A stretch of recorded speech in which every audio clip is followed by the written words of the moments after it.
వచ్చే భాగంలో మరొక మాట కూడా మనం చూడొచ్చు మాట. ఏమిటి అని అడిగితే సంఖ్యాకాండము 6వ అధ్యాయము 2-8 వచనాలు మనం చదువుతూ ఉంటే అక్కడ మనకు కొన్ని మాటలు మనకు కనబడతాయి. నేను ఎక్కువసేపు మాట్లాడను కానీ ఇక్కడ చూసినప్పుడు చూడండి, నీవు ఇశ్రాయేలుతో ఇట్లనము, పురుషుడే గాని స్త్రీ గాని అశ్యముకు నాజీరగుటకు ఎవరైనా మొక్కుకుని తను తాను ప్రత్యేకించుకుని ఎల్లా వాడు ద్రాక్షరసము మద్యమును మానవులను, ద్రాక్షరసము చిరకనైనా మద్యపు చిరకనైనా త్రాగవలదు, ఏ ద్రాక్షరసంలోనూ త్రాగవలదు, పచ్చివి గాని ఎండివి గాని ద్రాక్ష పళ్ళు తినకూడదు, అతడు ప్రత్యేకంగా నుండి దినములని పచ్చికాయలే గాని పై తోలే గాని ద్రాక్ష వెళ్ళని పుట్టినది ఏది తినకూడదు. దీని గురించి మాట్లాడుకుంటూ వస్తుంటాడు మాట. ఈ అధ్యాయం అంతా ఈ యొక్క నాజీరు గురించే మాట్లాడుకుంటూ వస్తుంటాడు మాట. మనందరికీ తెలిసిందే. మాట్లాడిన తర్వాత మరొకటి విషయం ఏమిటంటే నెక్స్ట్ ప్యాసేజ్ ఏదైతే ఉన్నదో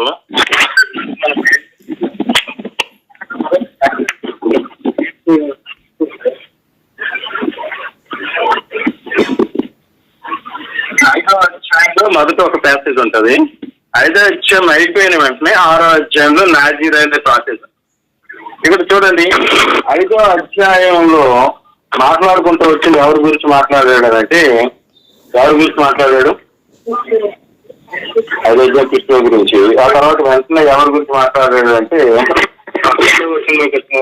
అధ్యాయము మోషేతో ఇలాగ సెలవిచ్చాను, ఇశ్రాయేలు చేసిన ఒకని భార్య త్రోవ తప్పి వానికి ద్రోహం చేసిన అనగా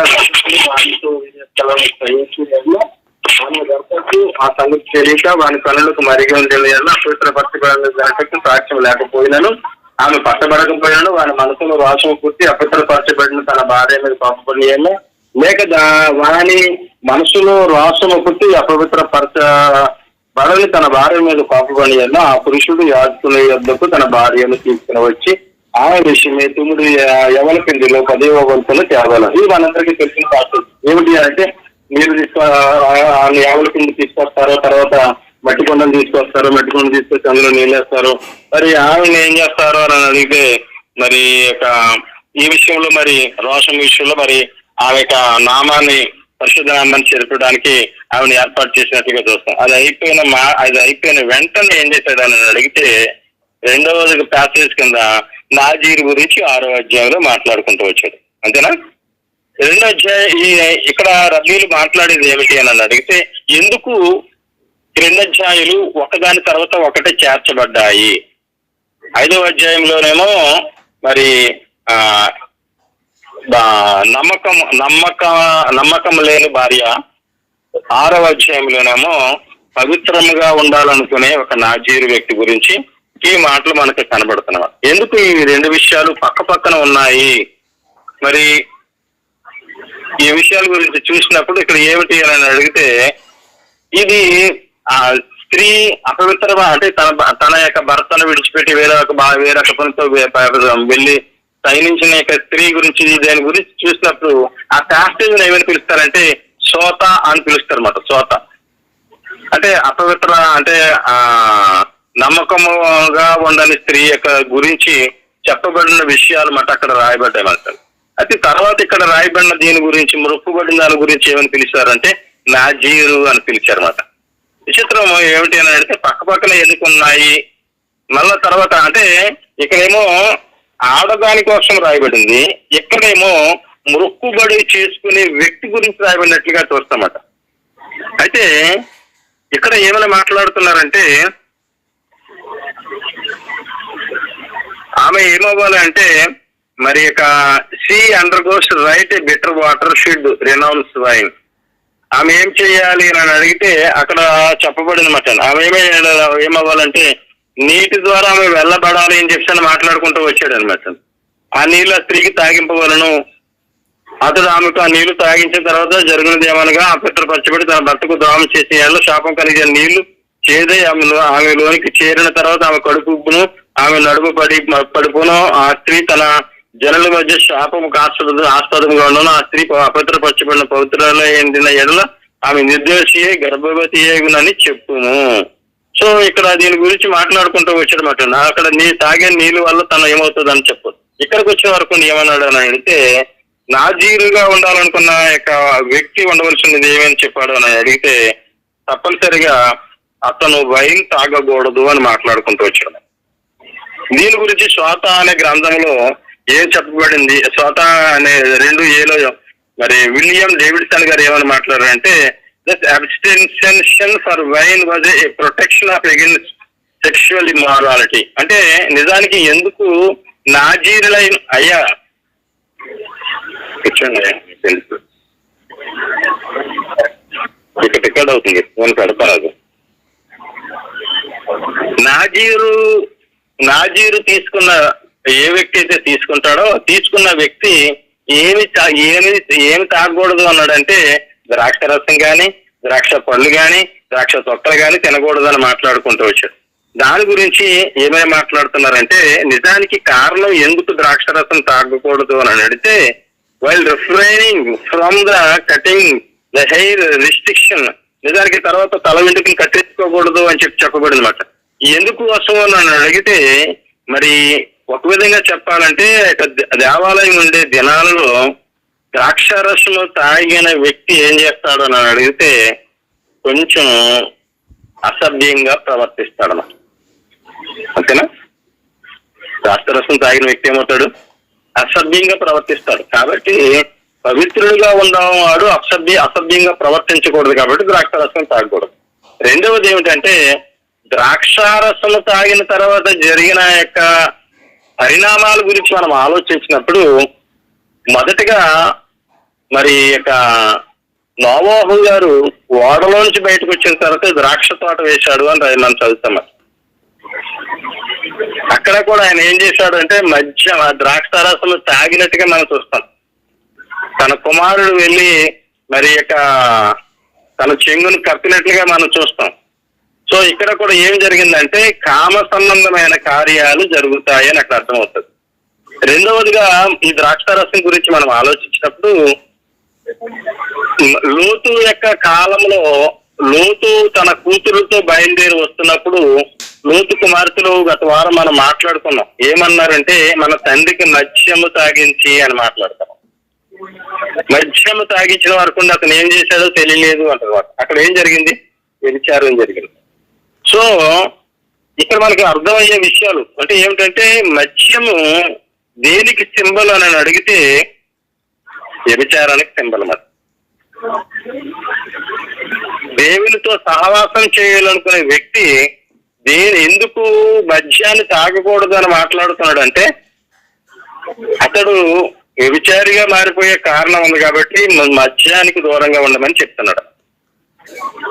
అందుకనే అంటే ఇప్పుడు చూడండి, 5వ అధ్యాయం దేని గురించి చెప్పబడింది? వ్యభిచారం గురించి చేయబడిన దాని గురించి చెప్పబడింది. అంటే నేను స్త్రీ గురించి మాట్లాడట్లేదు, వ్యభిచారం చేయబడిన వ్యక్తి గురించి అక్కడ మాట్లాడబడింది. ఇక్కడ ఎవరైనా మాట్లాడబడింది అంటే, ఇక్కడ నాజీరుగా దేవునికి ఇష్టంగా ఉండాలని కోరుకున్నప్పుడు నువ్వు ఇటువంటి యొక్క క్రియలు నీలో ఉండకూడదు. కాబట్టి నీవు ఏమై ఉండాలి అని అడిగితే, తండ్రికి ఇష్టంగా ఉండాలనుకున్న నీవు ఏమవ్వాలనంటే చాలా జాగ్రత్త. Becoming a Nazir would be the antidote. ఈ యొక్క అపవిత్రమైన కార్యాలు చేయకుండా ఉండటానికి ఉపయోగపడే ఒక ఏమిటారంటే యాంటీడోట్, అంటే దాన్ని ఏమంటారంటే వ్యాక్సిన్ లాంటిది అన్నమాట. నాజీరు అనేది దేనికోసం అని అడిగితే, నువ్వు సామాన్యంగా నువ్వు భక్తిగా ఉండటంలో నువ్వు ఫెయిల్ అయిపోయి సకల విధమైన అపవిత్రతలో పడిపోతావు అంటే నువ్వేం చేయాలంటే, అప్పుడు నాజీరుగా ఉండగలిగినప్పుడు మాత్రం వీటన్నిటి నుంచి నువ్వు జయించగలుగుతావు అని చెప్పడానికి యాంటీడోట్ కింద ఇది ఇవ్వబడింది అని చెప్పి మాట్లాడుతున్నారు అన్నమాట. అందుకనే మరి ఈ యొక్క నాజీరు గురించి, నాజీరు అంటే ఏమిటి అంటే, ఒక వ్యక్తి నాజీరుగా ఉండాలని బయలుదేరిన వ్యక్తి ఎవరితో సమానుడని మనం నేర్చుకున్నాము అని అడిగితే, ప్రధాన యాజకునితో అతని యొక్క పవిత్రత లెవెల్స్ ప్రధాన యాజకునితో సమాంతరంగా ఉంటాయన్నమాట. ఎందుకంటే అతను ఏ విధంగా అయితే దూరంగా ఉంటాడో ఇతను కూడా అవన్నిటికి దూరంగా ఉంటాడు కాబట్టి ఇతని యొక్క పవిత్రత యొక్క లెవెల్స్ కూడా ఎలాగుంటాయంటే అదే విధంగా ఉంటాయన్నమాట. అందుకనే చూడండి, మరి దాని గురించి మనం గమనించినప్పుడు ఆ సకాల విధమైన అపవిత్రత నుంచి విడిపించబడ్డ వ్యక్తి ఎవరైనా ఉన్నారు అని మనం అనుకుంటే, అందులో మొట్టమొదటిగా మనం మాట్లాడుకోవాల్సిన వ్యక్తి యోసేపు గారు అన్నమాట. ఎవరు? యోసేపు హా సాదిక్ అని పిలుస్తారు. ఆయన పేరు పిలిచినప్పుడు యోసేపు హా సాదిక్ అంటున్నాడు. ఎందుకంటే నీతిమంతుడైన నీతిమంతుడైన వాళ్ళు ఆయన పేర్లు ఉంటాయి కానీ ఆ ది అనే పదం మాట, ది యోసఫ్ ఆ సాదిక్ అంటే అతనికి ప్రత్యేకమైన పేరు మటండి. ఆయన ఏమయ్యాడని అడిగితే ఇటువంటి సమస్యల యొక్క సుడిగుండాల్లోంచే బయటకు వచ్చిన వ్యక్తి అంటారన్నమాట. అతని గురించి ఒక మాట రాయబడింది అనమాట. ఈ was immersed in society of temptations అని రాశాడు. అతను ఏమయ్యాడు అని అడిగితే ఒక సొసైటీలోని ఒక పెద్ద చెరువు ఉన్నదంటే ఆ చెరువులో సమస్యలైన చెరువులో మునిగిపోయి పైకి వచ్చిన వ్యక్తి ఎవరు అని అడిగితే యేసేపు గారు అన్నమాట. అనేకమైన సమస్యలను అతను ఏం చేశాడు, ఛేదించుకుంటూ ముందుకు వచ్చాడు అతను.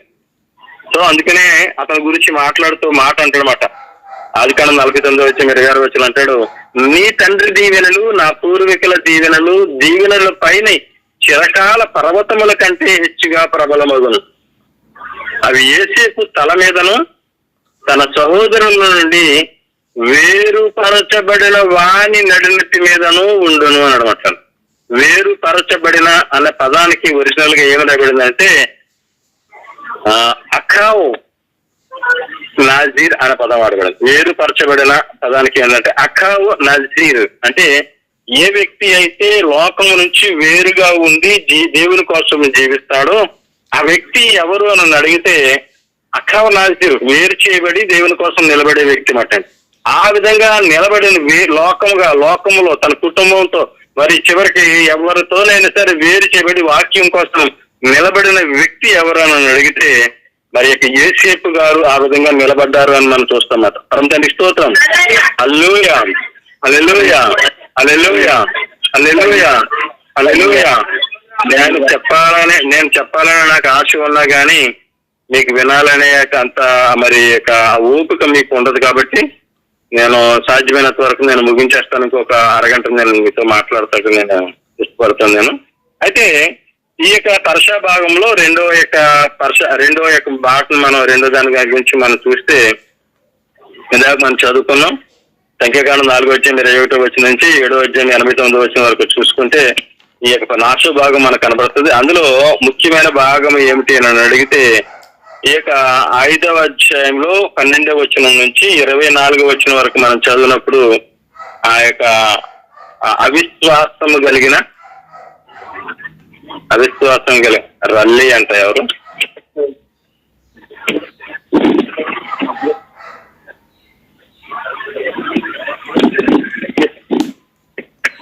అవిశ్వాసము కలిగిన భార్య, అవిశ్వాసపరురాలైన అపనమ్మకమైన భార్య గురించి మాట్లాడుకుంటూ వస్తుంది అనమాట. సో ఈ కథ మనకు తెలుసు మాట. ఏమిటి అని అంటే నీవు నీ భర్తకు ఆధ్వర్యంలో అయినప్పుడు నువ్వు పవిత్రపరచబడిన వల్ల నీ భర్తకు మారుగా వేరొక పురుషుడితో నువ్వు కూటమి చేసిన వల్ల అశ్యం నీ నడుము పడున్నట్లు నీ కడుపుబ్బినట్లు చేయటం వలన అశ్యం నీ జనుల మధ్య నిన్ను శపథమునకు ప్రమాణమునకు ఆస్పాదముగా చేయునుగాక. శాపము కలుగు చేయి నీళ్లు నీ కడుపు ఉబ్బునట్లు నీ నడుము పడినట్లు చేయటకు నీ కడుపులోనికి పోనని చెప్పి యాజకుడు ఆ స్త్రీ చేత శపథ ప్రమాణం చేయించిన తర్వాత ఆ స్త్రీ ఆమెనని చెప్పిన తర్వాత యాజకుడు పత్రము మీద ఆ శపథములను రాసి చేదు నీళ్లతో వాటిని తుడిచి శాపము కలిగి చేయు చేదు నీళ్లను ఆ స్త్రీకి తాగింపవలను. శాపము కలిగి చేయ నీళ్లు ఆమెలోనికి చేదును పుట్టించను. సో ఈ స్టోరీ మనకు చాలా సార్లు తెలుసు. అయితే దీని గురించి మనం ఎప్పుడు పూర్తిగా మాట్లాడుకోలేదు అనుకుంటున్నాను. మాట్లాడలేదు కదా. సరే, ఈ రోజు మాట్లాడుకుందాం. ఏమిటి దీని గురించి, అసలు ఈ స్త్రీ ఎవరు, ఎందుకు వచ్చింది ఈవిడ ఇక్కడ, ఈవిడేం మనతో మాట్లాడాలని కోరుకుంటుంది, ఏంటి అనే దాని గురించి కొంచెం ఆలోచిద్దాం. దీని గురించి చాలా విషయాలు రాయబడ్డమాట. నిజానికి ఇప్పుడు గాక ఇదే సందర్భాన్ని సంఖ్యాకాండం 5వ అధ్యాయంలో 12-24 వరకు చెప్పండి. సందర్భాన్ని ఏదైతే ఉన్నదో ఒక స్త్రీ చేసిన దాన్ని బట్టి తన భర్త ఇలాగూ చేయగలుగుతాడా అని అడిగితే అసాధ్యమైన క్రియ అంటండి. ఎందుకంటే అది జరిగేది కాదు. నిజానికి ఒక స్త్రీ అలాగూ చేసినా గాని, అంటే తన భర్తను అవమానపరిచి వేరొక పురుషునితో ఆమె పనుకున్నా గాని అది జరగరానిది మాట. ఎందుకు అసాధ్యమో అని అడిగితే మనం ఏ ప్రపంచంలో మనం ఉన్నామో అని అడిగితే నవీన ప్రపంచంలో ఉన్నాం. ఇప్పుడు ఎలా ఉన్నది అని అడిగితే స్నేహిత్ అంటే వినయం కలిగి జీవించే విధానం కన్నా తిరుగుబాటు చేసే యొక్క విధానం ఎక్కువైపోయిందన్నమాట. సో అప్పుడు ఏం చేశారు అని అడిగితే ఒక మాట మీతో చెప్పాలని ఆశపడుతున్నమాట. ఏమిటి అని అడిగితే అశ్వ వారు ఎందుకు ఇటువంటి విధానాన్ని ప్రవేశపెట్టారు అని అడిగితే ఇక్కడ ఒక మాట రాబడింది అనమాట.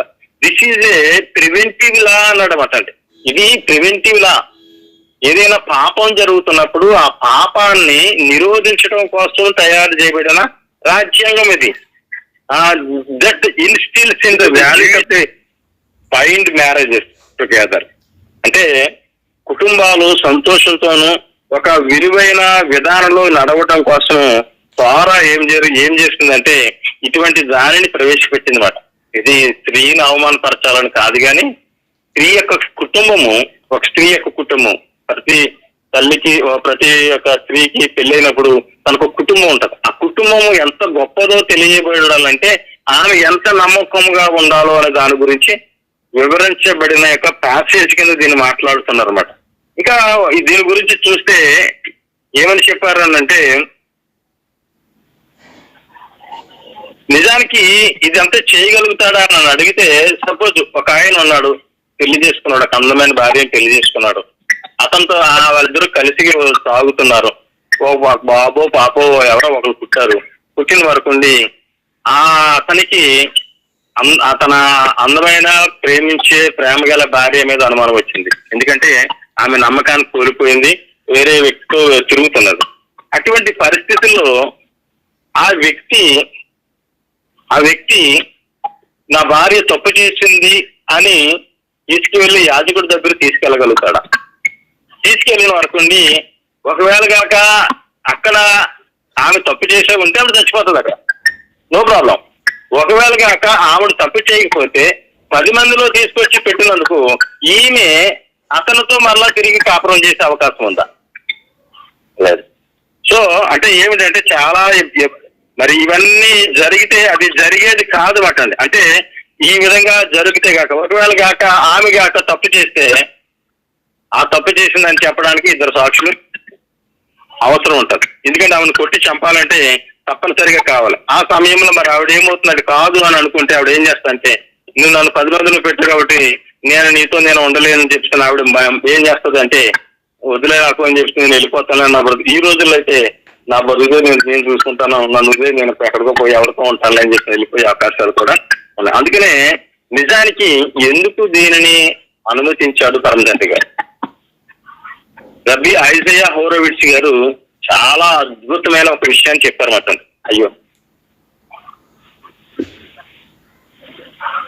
చాలా అద్భుతమైన ఒక విషయాన్ని చెప్పారన్నమాట. ఏమిటి ఆ విషయం అని అడిగితే, పరమతండ్రి గారు మానవుని తయారు చేసినప్పుడు ఆయన ఎలా తయారు చేశాడు అని అడిగితే ఆ బలిపీఠం ఉండే స్థానం దగ్గర మట్టిని సమకూర్చాడు. మట్టిని సమకూర్చి ఆ మట్టితోటి కొన్ని మరి తర్వాత ఏం చేశాడంటే ఆ మట్టిని సమకూరుస్తున్నప్పుడు అంట ఆ సమయంలోని ఆవిరి పైకి లేచి నీరుగా మారి అదేమైంది అని అంటే ఆ యొక్క దుమ్ముని ఏదైతే సమకూర్చాడో ఆ మట్టి మీద ఆ నీరు పడినప్పుడు అదేమైంది అని అడిగితే ఆ యొక్క మట్టి బంకగా మారి అది మానవ రూపాన్ని ధరించుకుని బయటికి మనిషిగా అతను బయలుదేరి వచ్చాడు అన్నమాట. సో ఇతను ఈ విధంగా వచ్చినప్పుడు ఏమయ్యాడు అంటే ఇప్పుడు ఎక్కడి నుంచి వచ్చాడు అని అడిగితే మట్టిలో నుంచి వచ్చాడు కదా. మట్టి, దుమ్ము, ధూళి, నీరు ఈ 2 కలిపితేనే మానవుని తయారు చేయగలిగిన రూపం వచ్చింది అని చెప్పబడుతున్న ఆయన ఏమన్నాడు అని అడిగితే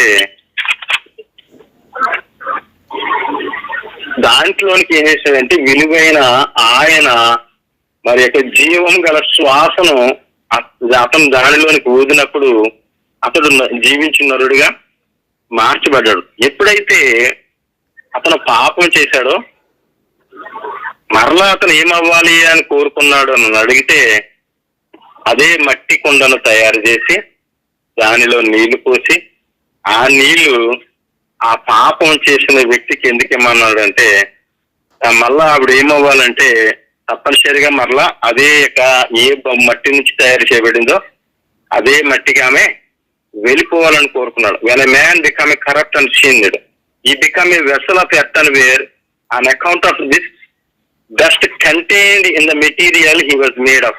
ఆమె దేనిలోంచి బయలుదేరి వచ్చిందో, అతను ఎందులోంచి బయలుదేరి వచ్చాడో అదే మెటీరియల్ నుంచి మరలా ఏమవుతుందంటే దిస్ ఈజ్ వై ద స్వత given water to drink out of a vessel made of earthenware. అంటే ఆ భూమి నుంచి తయారు చేయబడిన మట్టి కొండతుల్లో నీళ్లు ఎందుకు వేశారు అని అడిగితే అసలు దాంట్లో నుంచే వచ్చాడు అతను. ఆ మట్టి కొండ మట్టి నీళ్లతోనే వచ్చాడు. మళ్ళా అతను ఏమవ్వాలి అని అంటే పాపం చేసినప్పుడు తన పాపం యొక్క స్థితిని బట్టి అతను ఏమవుతాడు అని అడిగితే మరలా అతను బ్యాక్ మళ్ళీ ఏమైపోతాడంటే అదే దానికి మరలా తిరిగి వెళ్ళిపోతాడు అని చెప్పాడు అనమాట. అందుకనే ఏమని చెప్పాడంటే when the women have drunk bitter water, ఆమె కాగా అది ఆ నీళ్లు ఆమె తాగినప్పుడు ఒకవేళ ఆమె తప్పు చేసిందంటే ఆమె ఏమవుతుంది అంటే తన శరీరం పాలిపోతుందంట. ఆమె కళ్ళు ఏమవుతాయంటే ఉబ్బుతాయంటండి. సో ఆ తర్వాత ఏమవుతుందంటే ఆమె ఆటోమేటిక్ గా ఏమవుతుందంటే తనకున్న ఆ యొక్క జీవం గల దాని నుంచి ఏమవుతుందంటే మరలా ఏమవుతుందంటే షీ డైస్ అంటే ఆమె చనిపోతుంది అనమాట. సో ఎందుకు అని దాని గురించి మాట్లాడుతానంట. ఏమన్నాడంటే whose account she drank water dies too, but this is done only on upon condition of the husband that has been guiltiness himself. So ఆ యొక్క చేసిన పాపాన్ని బట్టి ఏం జరుగుతుందంటే అక్కడ ఆమెకు ఆ విధమైన ఆ యొక్క శిక్ష తనకు పడుతుందనే విషయం చెప్తున్నమాట. అందుకనే సోతాలో సెర్మీనిలో ఏం చెప్పబడిందంటే determines whether a woman was unfaithful to her husband, God's name is return on the shard of clay. ఆ మట్టిలో ఏం రాస్తాడో నేను అడిగితే ఇందాక మనం చదువాం. ఈ ఐదో అధ్యాయంలో చదివినప్పుడు ఏమని రాస్తాడంటే అతడు నీళ్ళు ఇచ్చిన తర్వాత అతను కింద ఉండి యాజకుడు ఏం చేస్తాడంటే మట్టి మీద అతను ఏం చేస్తాడంటే అశ్యం యొక్క నామాన్ని రాస్తాడన్నమాట. ఏమని రాస్తాడు? అశ్యం నామాన్ని రాస్తాడన్నమాట. ఆ రాసిన తర్వాత ఏం జరుగుతుంది అని అడిగితే is return on shard of clay then dipped in water. అప్పుడు తర్వాత నీళ్లు ముంచి వేస్తారంటే ఆ యొక్క రాసిన మట్టి మీద ఎప్పుడైతే నీళ్లు వేస్తారో అదేమైపోతుందంటే ఆ నామం ఏమైపోతుంది? చెరిగిపోతుంది అనమాట.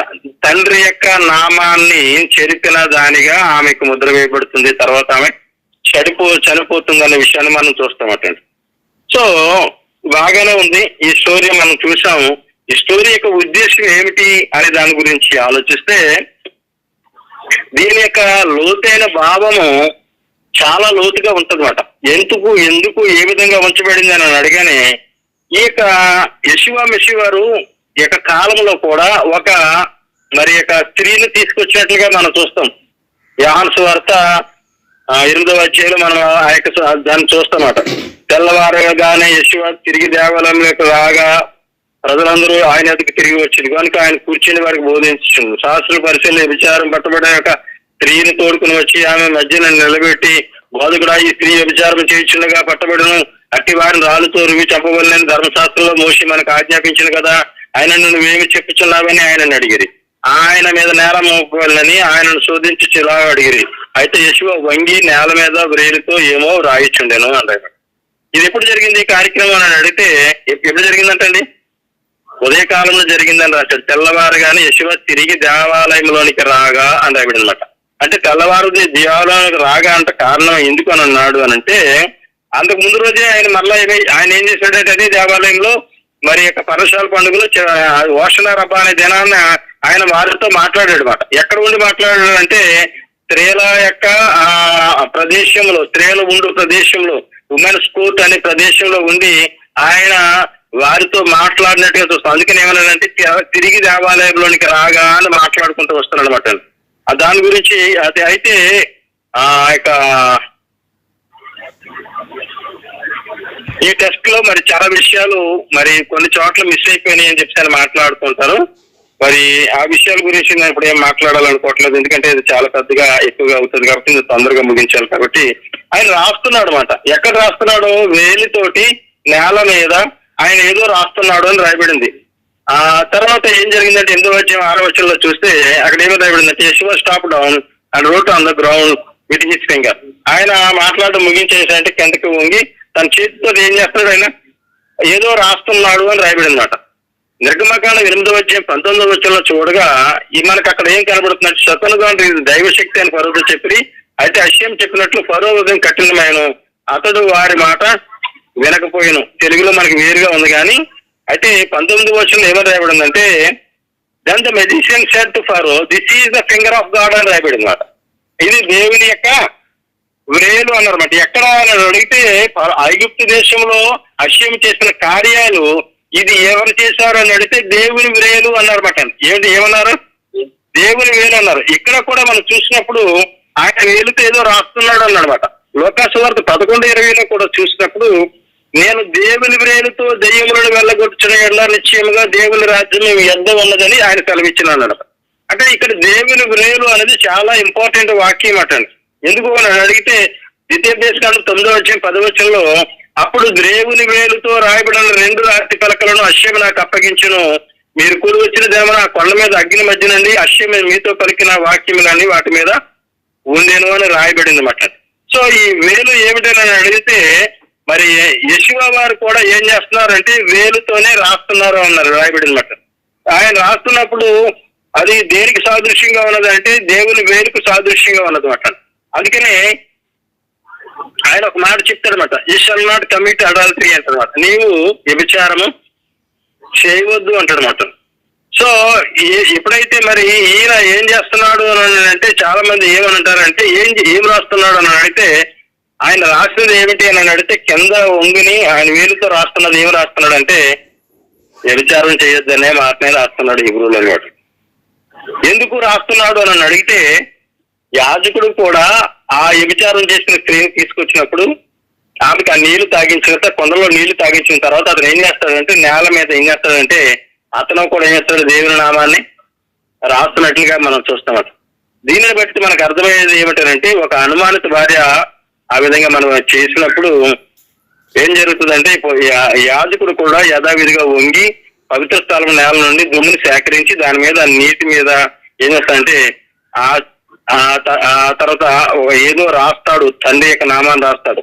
అతను ఆ స్త్రీకి తాగడానికి నీళ్లు ఇస్తారనమాట. ఆమెపై విస్తరించేస్తున్న శాపాలు, ఆమె ఏమైతే చెప్పాలి, ఆమె మీద ఏమైతే శాపాలు ఉంటాయో అవన్నీ చెప్పిన తర్వాత అతడు ఒక పుస్తకంలో ఆ విధంగా రాయాలి అని రాయబడింది అనమాట. జేబీ లైట్ ఫుట్ అనే ఆయన ఏం చేస్తాడు అని అంటే ఏం చేస్తాడు, యాజకుడు ఏం చేస్తాడంటే ఒక పుస్తకంలో రాస్తాడు ఆ విషయాలన్నీ కూడా.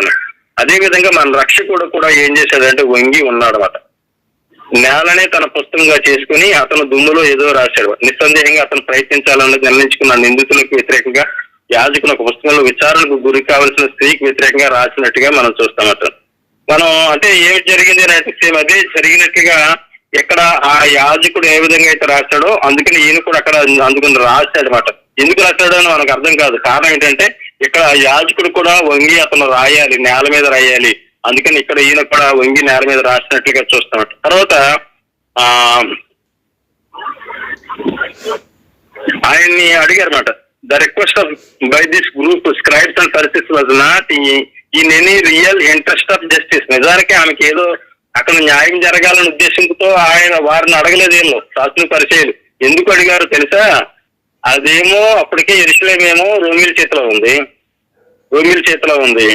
అయితే ఆ రోమిల చేతిలో ఉన్నప్పుడు ఈ యొక్క క్యాపిటల్ పనిష్మెంట్లు అంటారన్నమాట, ఉరి శిక్షలు లాంటివి, చంపడాలు లాంటివి ఏంటి అంటే అప్పుడు ఇజ్రాయేల్ పెద్దల చేతిలో ఉండేవి కాదు.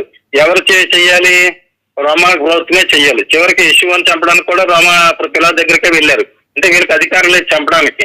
కాబట్టి ఇప్పుడు పాపం చేసింది రాళ్ళతో కొట్టి చంపాలి. నువ్వు రాళ్ళతో కొట్టి చంపావు అనుకో, చంపమని చెప్పాడు అనుకో యెషూవా వారు, అప్పుడు ఏం జరుగుతుంది?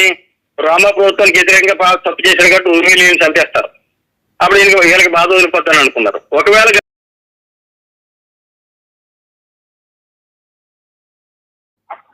ప్రాబ్లమే కాబట్టి బలి దొరికాడని చెప్తే తీసుకొచ్చారన్నమాట. తప్ప నిజానికి ఆమెకి విషయంలో అక్కడ ధర్మశాస్త్ర సంబంధమైన తోరాను జరిపించాలని వాళ్ళు అనుకోలేదు అన్నమాట. అయితే ఒకటి ఏమిటంటే అశ్యం యొక్క ప్రణాళిక ఉంటుంది. ఆ ప్రణాళిక మనం వివరమే ఎరగమాట అండి. దాని స్తోత్రం. అయితే ఆయన మరి ఏం చేశాడు అనేది మనకు అక్కడ కనబడుతుంది. రోమిల యోహాను సువార్త 8:7 చూస్తే వారు ఆయనను పట్టు వదలక అడుగుచుండగా ఆయన తల ఎత్తి చూచి మీలో పాపం లేని వాడు మొట్టమొదట ఆమె మీద రాయి వేసి వేగొచ్చిన వారితో చెప్పి మరలా వంగి నేల మీద రాయిచింది. వారు ఆ మాట విని పెద్దవారు మొదలుకొని చిన్నవారి వరకు ఒకరి వెంట ఒకరు బయటికి వెళ్ళిరి. యెషూవ ఒక్కడే మిగిలిను. ఆ స్త్రీ మధ్యన నిలబడి ఉండెను. యెషూవ తల ఎత్తి చూచి, అమ్మా, వారు ఎక్కడ ఉన్నారు? ఎవరును మీకు శిక్ష విధించలేదా అని అడిగినప్పుడు ఆమె, లేదు ప్రభు అన్నాను. అందుకు యెషూవ, నేను నీకు శిక్ష విధింపను, నువ్వు వెళ్ళి ఇక్కడ పాపం చేయకమని ఆమెతో చెప్పాను. మరి ఈయనేం చేశాడు అని అడిగితే, ఈయనేం చేశాడు?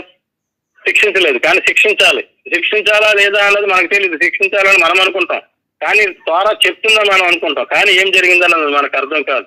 కానీ అయితే ఒకటి ఏమిటని అడిగితే, ద్వితీయోపదేశకాండం 17:7 ప్రకారంగా వారిని చంపుటకు మొదట సాక్షులను, తర్వాత జనులందరూ వారి మీద చేతులు వేయగలను. మొదట ఎవరు చంపాలట? సాక్షులు వేయాలట. చూసిన వాళ్ళు ఎవరో వచ్చి మరి ఏంటని అడిగాడు, అంతే, తప్పలేదు. రెండోది ఏంటంటే వాళ్ళ పాపం లేనివాడు వేయమని అడిగాడు, అది తప్పలేదు. మూడోది ఏంటంటే, అప్పుడు నా సంగతిని తర్వాత చూస్తానులే, ముందు మీరు అందుకని ఏమన్నాడంటే, చంపుటకు మొదట సాక్షులను, తర్వాత జనులందరూ వారి మీద చేతులు వేయవలను, అట్లు మీ మధ్య నుండి చెడుతనమును పరిహారింపవలను అన్నాడు. కాబట్టి అక్కడ జరగలేదు మాట. ఎందుకు జరగలేదు అని అడిగితే ఒక విషయం రాయబడింది మాట. ఏమిటి అంటే, తాల్ముద్ గ్రంథంలో ఒక మాట రాసుకున్నారు. ఏమిటి అని అంటే, హోషేయ రాసిన గ్రంథము 4:14 చెప్పబడిన మాట, జనులు తామే వ్యభిచారులను కూడుదురు, తామే వేశ్యలతో సాంగత్యము చేయొచ్చు బలులర్పింతురు గనుక మీ కుమార్తెలు వేశ్యల గుట్టును బట్టి నేను వారిని శిక్షింపను, మీ కోడళ్ళు వ్యభిచరించుటను బట్టి నేను వారిని శిక్షింపను, విమోచన లేని జనము నిర్మూలమగును అన్నాడు.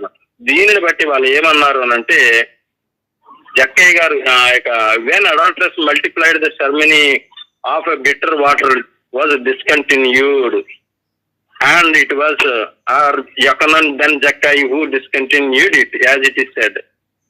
It will not punish your daughters. అంటే తాల్ముద్లో రాశారన్నమాట. ఇది ఏమవుతుందంటే, ఈ జనం ఎక్కువైనప్పుడు ఈ యొక్క కార్యక్రమం ఏదైతుందంటే ఆగిపోతుంది.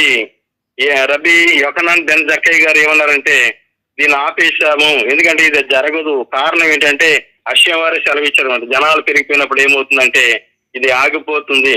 మీ కోడళ్ళు కానీ మీ కుమార్తెలు కానీ ఇటువంటి పాపం చేసినప్పుడు ఇక వారిని శిక్షించే విధానం ఉండదు, కానీ నిర్మూలన చేసే విధానమే ఒకటే ఉంటది అని చెప్పని అక్కడ సెలవిచ్చినట్లుగా చూస్తామట. ఇక్కడ అయితే ఆ తర్వాత మనం చూసినప్పుడు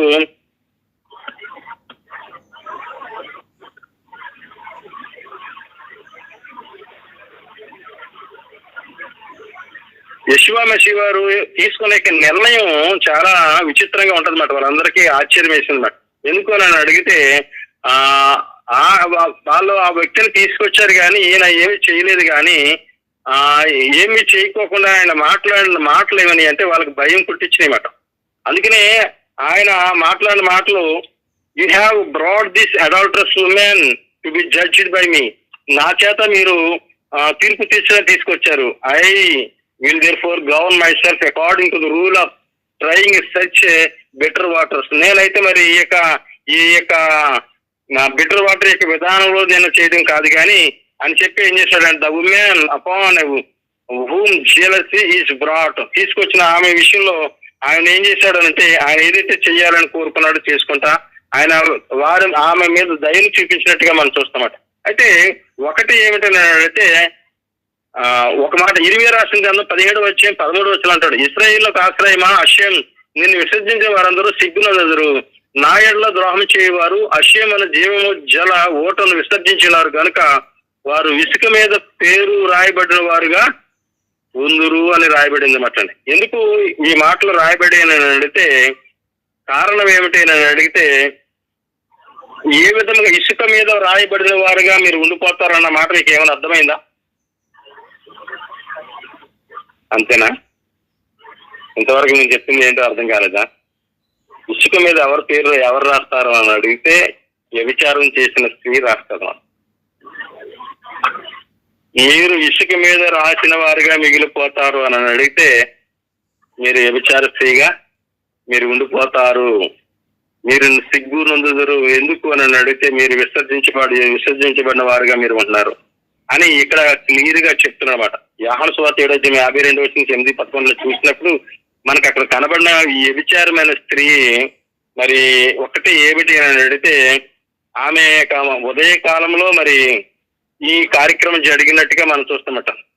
ఆ తర్వాత మరి దానికి ముందు రోజు ఏమిటి జరిగిందంటే సుక్కుతు జరిగినట్టుగా మనం చూస్తామట. సో దాని ముందు రోజు అదే యొక్క స్త్రీల యొక్క సమావేశ ప్రదేశంలో యెషూవ వారు మాట్లాడుతూ ఆయన ఏం చేశాడు అని అడిగితే గొప్ప ఛాలెంజ్ ఇచ్చాడు మాట. 7:37 వచనంలో కనబడుతుంది. ఏమంటాడంటే ఆ చివరి దినాన ఆయన నిలబడి ఏమంటున్నాడంటే ఇక్కడ ఇఫ్ ఎనీవన్ దప్పికున్న వారులారా నా దగ్గర అండి దప్పి తీర్చుకున్నది, నా విశ్వాసం నుంచి వారులారా లేఖనం చెప్పినట్లు వాని కడుపులోనండి జీవజల నదులు పారినని వారితో దగ్గరగా చెప్పిన అన్నమాట. ఏమిటి మాట్లాడితే యెషయా రాసిన గ్రంథం 12:3 అంటదన్నమాట. You shall draw water with joy wells of the salvation.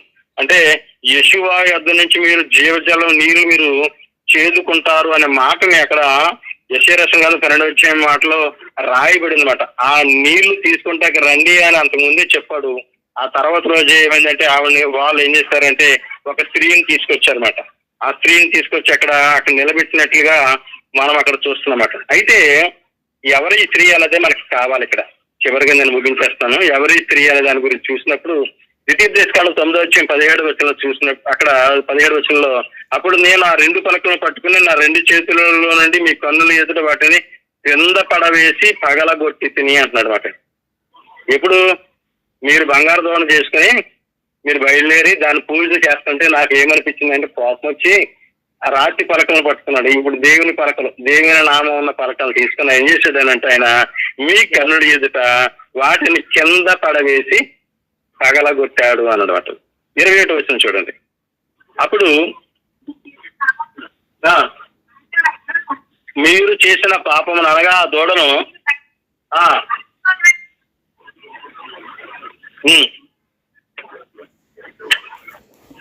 ధూళి ఎగునంతగా మెత్తగా నూరి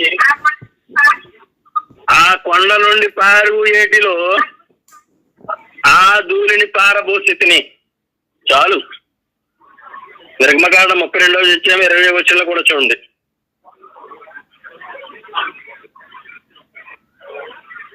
మరియు 32:20 మరియు అతడు వారు చేసిన ఆ దూడను తీసుకుని అగ్నితో కాల్చి పొడి చేసి నేల మీద చల్లి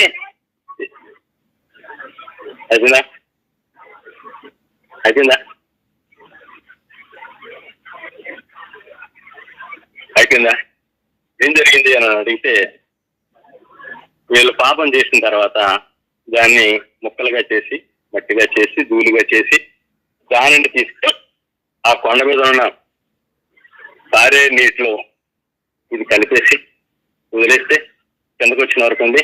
ఆ నీళ్ళలో తాగారు. సో ఏమిటి స్టోరీ అని అడిగితే జరిగిపోయిన కథని కొత్తగా యోహాను సువార్తలో చెప్తున్నాడు. ఈవిడెవరు అని అడిగితే ఇశ్రాయేలు స్త్రీ.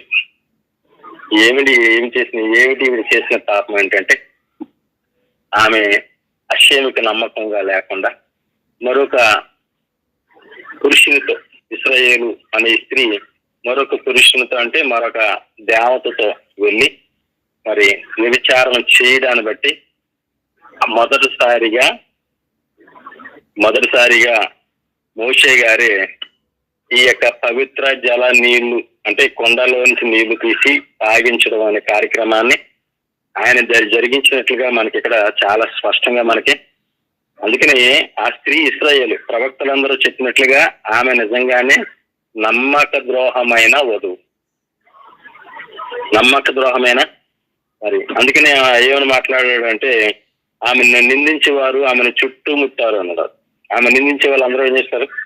ఆమెను చుట్టుముట్టారట, హింసించారు, ఖండించారు. రబ్బీన్ అహ్మాన్ గారు చెప్తూ అన్నమాట, యూదు ప్రజలు అనుభవించిన బాధ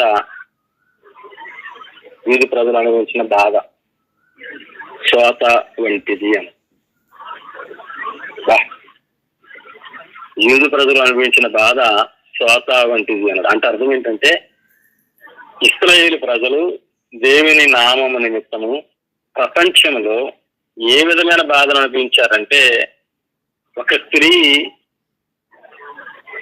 స్త్రీని తన భర్త బయటకు తీసుకొచ్చి ఇది వ్యభిచారం చేసింది, దీన్ని ఇలాగ చేసింది అని 10 మందిలోని ఆమె చేసినప్పుడు ఆమె ఎటువంటి అనేక రకమైన బాధలకు గురి అవి ఏ విధంగా అయితే ఆమె మరి నలిగిపోయిందో అటువంటి బాధను ఇశ్రాయేలు అనుభవించింది అని చెప్తున్నమాట. స్త్రీ బాధకు సమాంతరంగా ఉన్నది. తాగాల్సిన చేదు నీళ్లు అంటే బహిష్కరణ సమయంలో చేసే ఈ చేదు నీళ్లు నిజానికి యూదులు ఆ నీళ్లు అన్ని తాగి వారు ఏమయ్యారంటే మరి బయటికి వాళ్ళు పంపివేయబడ్డారని చూస్తాం. ఆమె అపరాధము నిర్దోషత్వాన్ని నిరూపించే చేదు నీళ్ళు తాగమని బలవంతం చేయడం వల్ల కలిగే అవమానం నిజానికి క్లియర్ గా చెప్పాలి అంటే ఒక క్షమాపణ, ఒక ఉపమాన మార్గం అని చెప్పదు. The same applies to Jewish nation.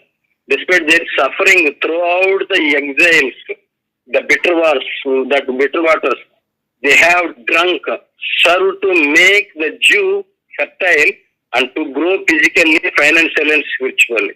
మరి ఆమె తాగిన మరి ఇదంతా కూడా యూదులు సారవంతమైనవిగా చేయడానికి, శారీరకంగా ఆర్థికంగా ఎదగడానికి అవి ఉపయోగపడ్డాయని రబ్బీ నఖ్మాన్ గారు త్వర పరిషత్ నాశలో మాట్లాడుకుంటూ చెప్పారు. అందుకని ఇక్కడ ఏమని రాబడింది అని అడిగితే it is said, I will sprinkle a clean water upon you and you shall be clean. నేను మిమ్మల్ని శుద్ధి చేయడం కోసం నేను ఏం చేస్తానంటే మీ మీద శుద్ధ జలాలు మీ మీద జల్లిస్తానని చెప్పి మాట్లాడుకుంటూ వచ్చాడనమాట. సో ఇక్కడ ఈ స్త్రీ ఎవరు అని అడిగితే మరి నమ్మకం లేని స్త్రీగా ఆమె ఉండిపోయింది అంటారు. ఈ రోజుల్లో కూడా మనం చూస్తున్నాం, చాలా భయంకరమైన కథలు మనం వింటున్నాం అంటారు.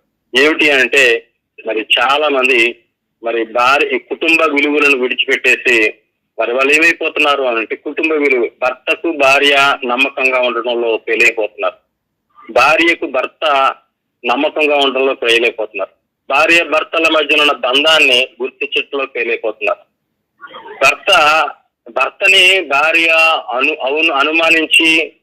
అవమానించి మరి అది ఏమి చేస్తుందనంటే చూడండి, పంది ముక్కునున్న బంగారు కమ్మీల పెట్టుకున్న స్త్రీలాగా తయారవుతున్నారు. అంటే బంగారమే పెట్టుకుంటున్నారు కానీ దానికి ఎవరికి ఉన్నదా బంగారం? పందికి ఉన్నట్టుగా ఉంటన్నమాట. ఎందుకంటే ఏ స్త్రీ అయితే తన భర్తను తన కుటుంబాన్ని అవమాన పాలు చేయడానికి ప్రయత్నం చేస్తాదో ఆ స్త్రీ దేనితో సమానం అని బైబిల్లో చెప్పాడు అని అంటే పందితో సమానం అని చెప్పాడు అన్నమాట. సో చాలా జాగ్రత్త సుమండి. మనం ఎలాగ ఉండాలి అని అడిగితే అశ్యం వారికి దగ్గరగా, అశ్యం వారికి మరి ఇష్టంగా ఉండబడే వారిగా మనం నడవబడాలి అని కోరుకున్నప్పుడు మన ఆలోచన విధానం కూడా చాలా జాగ్రత్తగా ఉండాలి, మన మాటలు చాలా జాగ్రత్తగా ఉండాలి. నీ నోరు వల్లనే నువ్వేమవుతావు అంటే సకల విధమైన వ్యాధులకు, శాపాలకి గురవుతామట. ఎప్పుడైతే నువ్వు ఒక వ్యక్తిని నిరాధారంగా ఎటువంటి ఆధారం లేకోకుండా చెడ్డవాడు, మంచోడు కాదు, పనికిమాలినోడు, లేదంటే వ్యభిచారి, లేదంటే ఇటువంటి వాడు అటువంటి వాడు అని నేను ఎప్పుడైతే నీ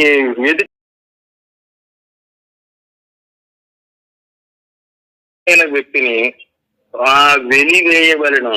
సో ఎవరు వెలివేస్తారు అంటే అశ్వమే నిన్ను వెలివేయబోతున్నారు.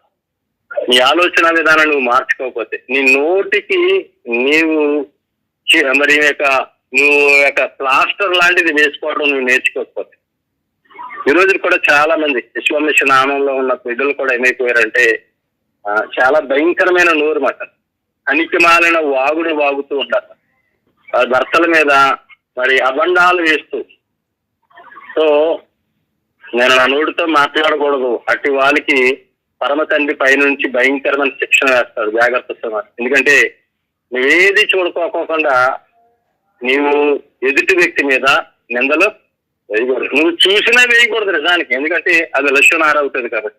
అటువంటిది చూడకుండానే లేకుండానే వేసే నిందలు ఏమవుతాయంటే ఒక్కొక్కసారి మన మీదను, మన కింద ఉన్న మన పిల్లల మీదను కూడా అవి ప్రభావం చూపిస్తాయి. మన వల్ల ఏమవుతారంటే మన కుటుంబం కూడా ఏమైపోతారు, మన పిల్లలు కూడా ఏమైపోతారంటే శాపాలకు గురవుతారు అన్నమాట. అందుకనే మన నోటిని జాగ్రత్తగా ఉంచుకోవాలన్నమాట. ఎందుకు అని అడిగితే లెప్రసీ అనేది దేనికి సాదృశ్యం అంటే ఇది లక్షణహార అన్నమాట. అది లక్షణహార అన్నమాట. ఆ లక్షణహారం నుంచి నువ్వు వేరు చేయబడాలి. ఈ సహోదరుడు సహోదరి, నువ్వు ఎప్పుడైతే వేరుగా ఉండడానికి నువ్వు ఇష్టపడతావో, వేరుగా నువ్వు జీవించడానికి, నజీర్ అనే పదం ఏంటంటే వేరుగా జీవించడం అట. నువ్వు పరిశుద్ధమైన మార్గాన్ని ఎంచుకున్నావు కానీ, మరి పవిత్రమైన ఆజ్ఞలు ఆచరించడానికి బయలుదేరావు కానీ, ఆ యొక్క లోక సంబంధమైన యొక్క డాక్టర్స్ విడిచిపెట్టావు కానీ, శరీర సంబంధమైన శరీర క్రియలను కానీ, నీ నోటికి తాళం వేసుకోవడంలో గాని, నీ కన్ని చూపులను నువ్వు అదుపులో ఉంచుకోవడంలో గాని, నీవు వినే మాటలను నువ్వు జాగ్రత్త పడటంలో కానీ నువ్వు ఏమైపోయావు అంటే ఎక్కువ పనికిమాలిన వ్యక్తిగానే నువ్వు మిగిలిపోయావు. వాటిని నువ్వు కాపాడుకోవడంలో నువ్వు కాక, నేను ఎవరమైనా సరే అశ్యమి యొక్క దృష్టిలో అందరము సమానమే. ఎవరమైనా సరే మన నోటికి మరి యొక్క తాళం వేసుకుని, మన కంటికి ఏం చేయాలండి, జాగ్రత్తగా చెక్కువ వేసుకుని, మన చెవులకి ఏం చేయాలంటే మనం వాటిని చెడుని విసర్జించే వారిగా మనం ఉండగలిగిన అపొస్తలుడు పౌలు మాట్లాడుతుంటాడు, తిమోతితో మాట్లాడుతుంటాడు. నా కుమారుడా, నువ్వేం చేయాలంటే ఆ పనికి మాలిన యొక్క మాటలకు నువ్వేం చేయాలి, నువ్వు దూరంగా ఉండు అని మాట్లాడుకుంటూ వచ్చారన్నమాట. నీవు వాటిని విసర్జింపకపోతే నువ్వేమవుతావంటే, నీవు కూడా ఏమవుతావంటే మరి యొక్క రాబోయే యొక్క ఉగ్రతలో నువ్వు కూడా అందుకని యవ్వనమును బట్టి ఎవడను త్రినీకరింపకుండా మాటలోను, ప్రవర్తనలోను, ప్రేమలోను, విశ్వాసములోను, పవిత్రతలోను నువ్వు మాదిరిగా ఉండటం నేర్చుకోవాలన్నమాట. ఇంకా 2వ అధ్యాయంలో కూడా మాట్లాడుతుంటాడు. మరి ఎలాగూ మనం ఉండాలి అని అడిగితే దైవభక్తికి అనుగుణమైన బోధన అంగీకరింపక భిన్నమైన వాటిని అనుసరించే వాళ్ళకి బయలుదేరుతున్నారు అన్నమాట. చాలా భయంకరమైన దినాల్లో ఉన్నాం. ఈ వారంలో నేను పస్కా పండుగ అయిన రోజు నుంచి ఈ రోజు వరకు కూడా ఒక విషయంలో నేను చాలా బాధపడుతున్నాను అన్నమాట. మంచి చేసి చాలా భయంకరమైన చెడును అనిపించవలసి వచ్చింది.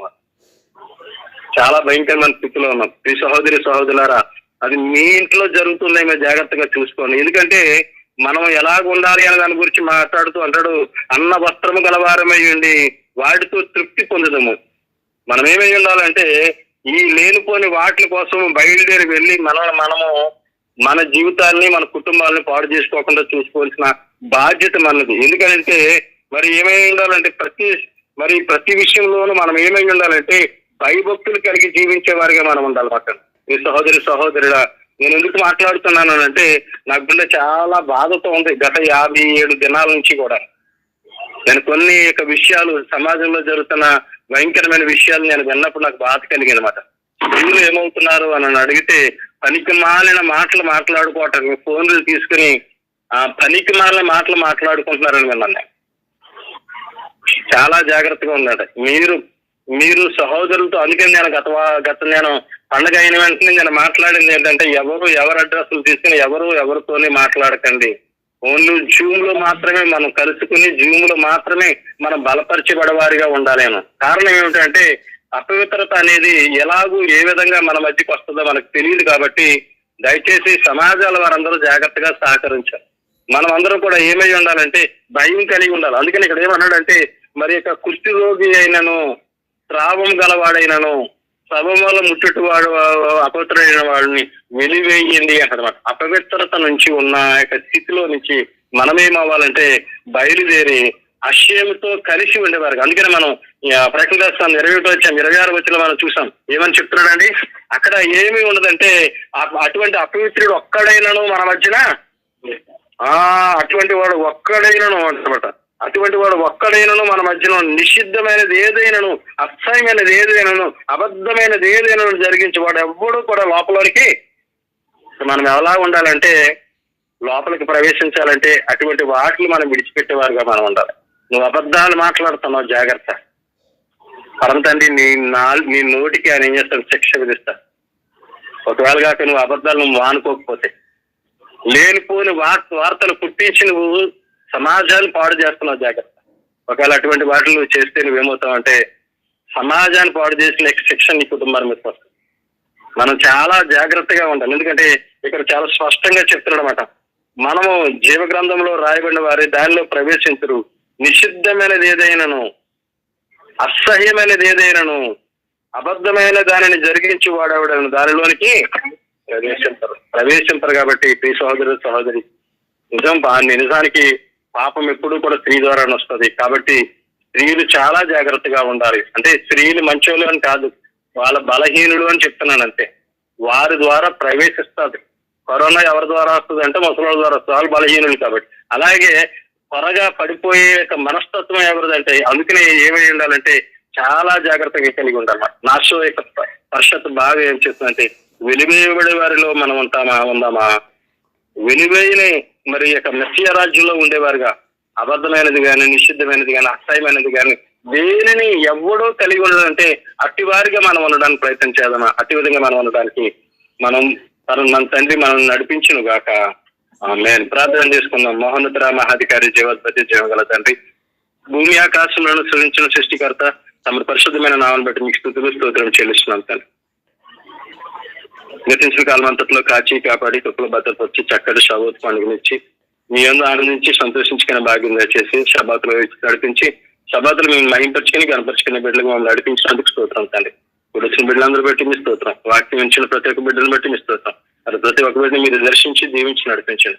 పాపం నుంచి, శాపం నుంచి, దోషం నుంచి దూరంగా ఉంచండి తండ్రి. నిషిద్ధమైనది, అసహ్యమైనది, అబద్ధమైనది జరిగించే తత్వాలని మా నుంచి దూరపరిచి మమ్మల్ని అందరినీ శుద్ధిపరిచి వికృష్టులుగా మమ్మల్ని నడిపించి నీ యొక్క మెస్సియా రాజ్యంలో ఏ విధమైన వారు ఉంటారో అట్టి విధంగా మమ్మల్ని నడిపించి ఆ విధంగా మమ్మల్ని మార్చి చేయమని తండ్రి.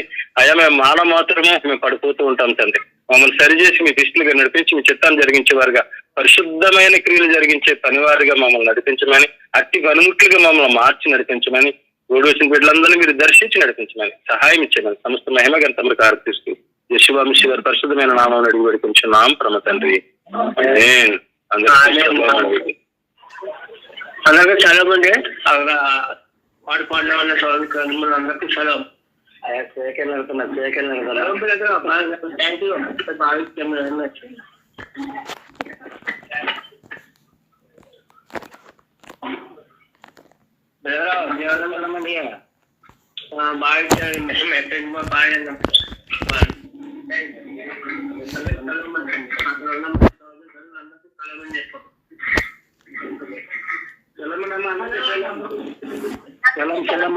గారు అందరికీ శలం అండి.